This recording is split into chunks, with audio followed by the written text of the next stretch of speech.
Saudações, nação rubro-negra! Hoje tem Mengão, às 21 horas e 30 minutos, lá em La Paz, a 3.640 metros de altitude, acima do nível do mar. E eu venho chegando nessa tarde de quarta-feira, recheado de informações. Mas antes de mais nada, meus queridos, minhas queridas, começaram a assistir? Já deixa o like de vocês, não é inscrito? Se inscreva, não nos seguem? Passe a nos seguir, acione o sino para todos os vídeos e compartilhe os nossos conteúdos. Vocês têm nos ajudado muito, sabiam? O canal Paraquedista Rubro-Negro. Vamos para as notícias, porque a notícia que interessa e o resto não tem pressa, rapaz. Tá um bafafá tremendo aí. John Textor, Gabigol, estão esquecendo o futebol. Agora é só negócio de justiça. E com relação a Gabigol, tem mais uma notícia aí para vocês. O absurdo, o escárnio que está acontecendo com o Gabriel Barbosa, o Gabigol. Mas PQD, você fala de Gabigol toda hora, rapaz.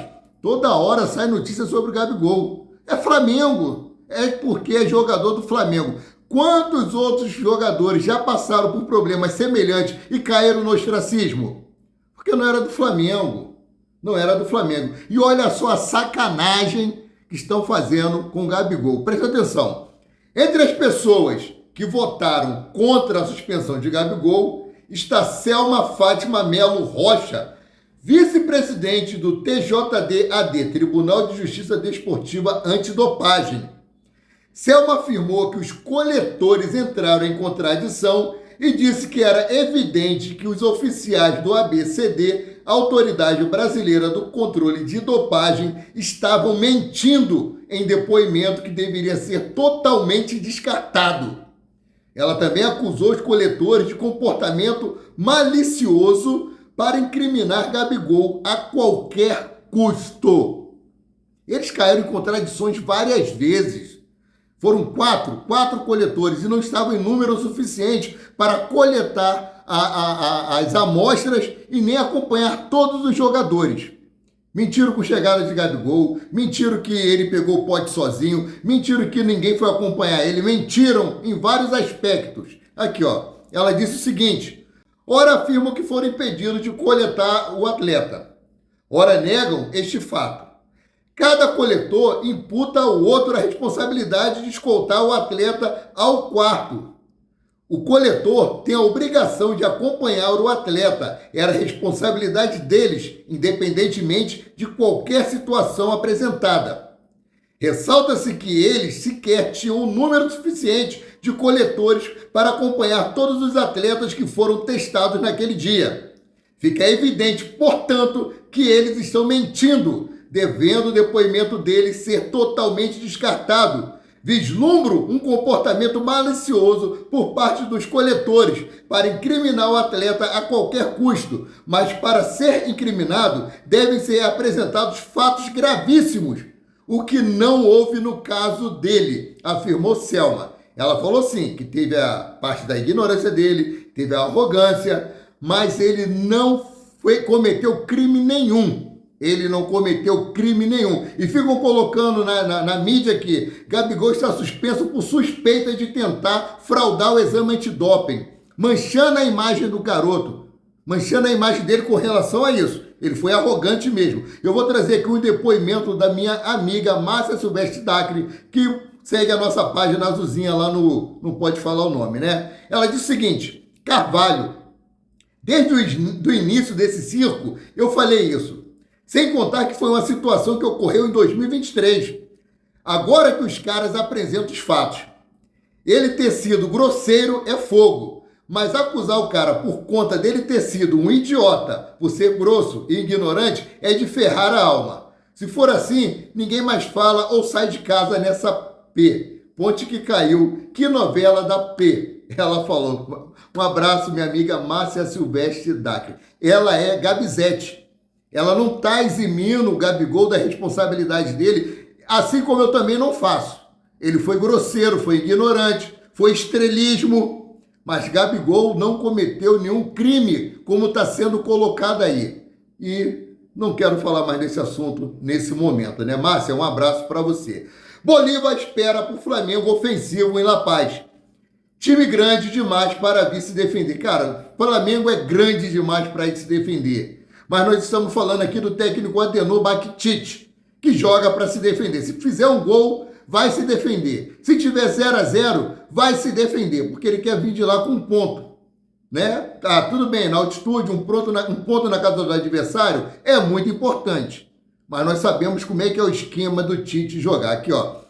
O Bolívar espera por um Flamengo ofensivo, tentando tomar dele a liderança do Grupo E, da Libertadores da América, no jogo dessa quarta-feira, no estádio Hernando Silas, em La Paz. Na véspera aí da partida, os volantes Ramiro Vaca e Salcedo deram entrevista coletiva e projetaram como será o confronto da terceira rodada do grupo aí contra o Flamengo. Vamos aqui para o que disse Ramiro Vaca. Abre aspas, nós temos muita clara a forma que jogamos e como vamos encarar esse jogo. O Flamengo não virá para se meter atrás. É um time grande demais para vir se defender. Equipes brasileiras com histórico, como o Flamengo, jamais vão jogar na retranca em qualquer lugar em que joguem como visitantes. Esperamos um rival que venha jogar de igual para igual e que venha aí ter muita bola e também tentar propor o jogo. E nós temos que sobrepor isso com o nosso futebol, com a intensidade que temos, com o nosso estilo de jogo. Esperamos fazer uma grande partida como mandante e superar o que eles vão fazer. Vai ser um jogo muito bonito e temos muita gana de conseguir um bom resultado. Fecha aspas, disse aí o Vaca. Rapaz, esse Vaca me lembrou do Belo, deixa pra lá. Torcedor do Palmeiras é punido após cusparada em Tite em jogo do Flamengo. Identificaram o torcedor, como eu trouxe ontem, né? E agora ele foi punido, mas eu acho que uma punição muito branda para o que ele fez, algo repugnante que ele fez, algo nojento que ele fez. Aqui, ó. Após o jogo, Tite afirmou que recebeu uma cusparada de um fã do time paulista. Com a identificação do responsável, a Real Arena, empresa encarregada pelo Passaporte Allianz Parque, informou que cancelou o contrato do torcedor palmeirense. Com o responsável aí que fez isso aí, essa coisa nojenta. Cara, só isso é pouco. É pouco. Eu acho que deveria ter uma outra punição aí que é impedir dele nunca mais colocar os pés no estádio. Encerrou o passaporte dele, mas ele pode comprar ingresso. E aí? Vai estar lá dentro do mesmo jeito, né? Então, mudando aqui de assunto, vou trazer a comparação dos números de Flamengo e Bolívar antes desse jogo importantíssimo da Libertadores. O Flamengo já entrou em campo em 20 ocasiões e permanece invicto nessa temporada. Isso se dá aí pelo fato de que o rubro-negro saiu vitorioso em 14 jogos e empatou em 6. Portanto, o desempenho da equipe é de 80%. No mais, o Flamengo aí conseguiu balançar a rede dos oponentes 36 vezes, enquanto sofreu somente 4 gols. Reclamando do Tite, invicto 20 jogos, só tomou 4 gols, mas é retranqueiro. É retranqueiro, não adianta ele falar que não é, que é. Nós vimos isso aí em várias oportunidades. Tem empatado aquele jogo com o Palmeiras, um Palmeiras que veio medroso, todo borrado, jogando com 11 jogadores na defesa, né? Batendo pra caramba, abriram a caixa de ferramentas e saiu no empate, porque esse aí é o estilo do Tite, né? Então, seguindo aqui, ao contrário do Flamengo, o Bolívar disputou somente 12 jogos até o momento nessa temporada. Neste cenário, a equipe de La Paz venceu 7 partidas, perdeu 3 e empatou 2. Dessa forma, a porcentagem de aproveitamento é de 63%. Por fim, os gols marcados foram 27, ao passo que a defesa foi vazada 17 vezes. E esse jogo aí será o jogo da melhor defesa contra o melhor ataque da Libertadores. O Flamengo tem menos gols do que o Bolívar na Libertadores da América, né? Então, além de valer a liderança, também terá a disputa de melhor defesa contra o melhor ataque, aquilo que eu estava falando aí anteriormente. No duelo, as duas principais forças do grupo E estarão frente a frente. Afinal, o time boliviano é o dono do melhor ataque, enquanto o Flamengo tem a melhor defesa. Até então, cada uma das equipes fez 2 jogos. O Bolívar estreou fora de casa contra o Palestino, venceu de 4-0 e o Flamengo venceu de 2, né? Na sequência, a equipe recebeu os Milionários e venceu por 3-2. O Flamengo empatou. Dessa forma, os bolivianos chegaram à marca de 7 gols marcados. Por outro lado, o Flamengo teve o ataque mais discreto, mas a defesa foi pouco vazada. Na estreia da competição, o rubro-negro foi a Bogotá para enfrentar os milionários e empatou em 1-1. Este foi o único gol sofrido pelo Flamengo na competição até então. Visto que no jogo seguinte, o Flamengo aí bateu o Palestino por 2-0 no Maracanã. Vou trazer para vocês a ficha técnica desse jogo. O local, estádio Hernández Siles, em La Paz, na Bolívia. Flamengo só vai para lá 3 horas antes do jogo, para evitar aí problemas com a altitude. Competição Libertadores da América, terceira fase. Data, dia 24 de abril, mais conhecido como hoje, quarta-feira. Horário às 21h30. Árbitro, Alix Herrera, da Venezuela. Assistente número 1, Túlio Moreno, da Venezuela. Assistente número 2, Lubin Torrealba, da Venezuela. E o VAR fica por conta de Silvio Truco, da Argentina. Tem um jogo aí que o pessoal fala truco, né? Eu não sei jogar não, já ouvi falar, né?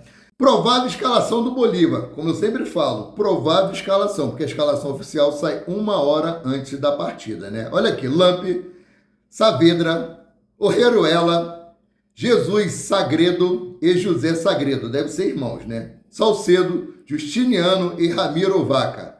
Bruno Sávio, Patito Rodrigues e Francisco da Costa. O técnico, Flávio Robato. É o nome do técnico do time do Bolívar. Bom, o Flamengo aí deve vir assim, ó, com 3 zagueiros e o meio povoado e mais. Tite aí planeja mudança para o confronto contra o Bolívar na altitude. Eu vou trazer a provável escalação do Flamengo. 7 só. Goleiro é o Rossi. Os defensores, Wesley, Léo Ortiz, Davi Luiz, Fabrício Bruno e Matias Vinha. 5 homens na contenção. Meias, Igor Jesus, Gerson, De La Cruz e Vitor Hugo. No ataque, Bruno Henrique. Ou seja, o Flamengo vai vir no 5-4-1. Vai vir para segurar o jogo. Vai jogar para segurar o empate. Vai jogar para não levar gol e trazer aqui para o Maracanã uma possível vitória. Sabendo que se o Flamengo vencer esse jogo, o Flamengo assume a liderança da Libertadores da América no seu grupo, Grupo E. Rapaz, como eu falei para vocês lá no começo, o Tite joga para empatar, né? A transmissão será aí da Rede Globo na TV aberta e no Paramount Plus. É que eu falava Paramount+, aí meu filho me corrigiu. Pai, é Paramount Plus, pai. Eu falei, mas meu filho, tá aqui Paramount, um símbolo de mais atrás. Pai, é Paramount Plus, então aqui. Transmissão, TV Globo, TV aberta e Paramount Plus na via streaming, né? Vão exibir o embate entre Flamengo e Bolívar pela Libertadores da América. Galera, é um jogo muito difícil, uma competição aí de tiro curto, que o Flamengo precisa de qualquer maneira se classificar para a fase de mata-mata, né? O Flamengo não pode ficar no meio do caminho, o Flamengo está devendo isso para nós torcedores. O Flamengo, eles prometeram quando perderam o Mundial de Clubes em 2022 que eles venceriam a Libertadores de 2023 e iriam disputar o Mundial de Clubes e não conseguiram fazer isso, perderam aí para o Olímpicos. O Olímpico que eu conheço é um tênis, é bom, eu usava ele, eu gostava. Perdeu para o Olímpico que perdeu aí para o Fluminense que é o atual campeão da Libertadores da América. Então eles estão devendo isso a nós torcedores. Então que eles entrem com uma estratégia para poder ganhar esse jogo. 1-0 é goleado, 2-0 é goleado na altitude, a rarefeito, a bola fica mais rápida. Sabemos que os jogadores sentem muito. Como eu já disse, um dos poucos jogadores do Flamengo que não sente altitude é Bruno Henrique. Então vamos contar com a força do Flamengo aí, vamos contar com a mística da camisa rubro-negra, a torcida está lá presente, será um jogo aí para nós torcermos e mandarmos todas as energias positivas possível para que os nossos jogadores consigam voltar de lá com um bom resultado, né? E não acaba aqui não.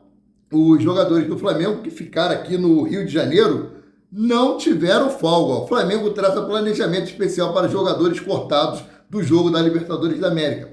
Visando aí o desgaste em relação à altitude, o técnico Tite optou por preservar alguns jogadores do plantel. Porém, os 7 atletas que não viajaram por opção do comandante treinaram normalmente na manhã desta quarta-feira no CT Ninho do Urubu. Pedro, Ayrton Lucas, Alan, Varela, Léo Pereira, Arrascaeta e Eric Pulgar realizaram atividades na academia e no campo do CT Ninho do Urubu durante a manhã desta quarta-feira. Os jogadores realizaram tratamento específico acompanhado dos profissionais do clube. Eu não entendi aqui que Léo Pereira foi cortado porque estava com quadro de virose, estava com febre. Isso ontem, no dia da viagem.